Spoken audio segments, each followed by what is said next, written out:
The next fallacy on our list is the bandwagon, and this is one you've probably heard of before.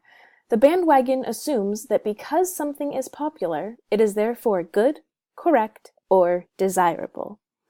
This is the argument that when you were a kid and all of your friends were going to do something fun, and your parents didn't want to let you go and do this thing. And they said to you, if all of your friends went and jumped off a bridge, would you do that too? This is the bandwagon effect. We are assuming that something is popular, and therefore it is the good thing to do, or the right thing to do, or the desirable thing to do.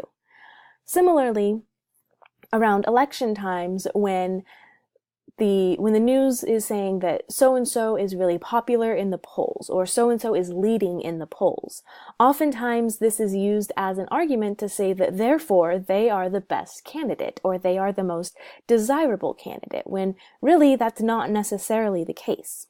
So we have to watch out for these bandwagon appeals and watch out for those arguments where someone is saying, well, everyone else is doing it, so therefore you should as well.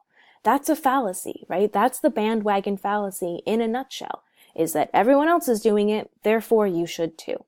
It's the peer pressure fallacy, if you will.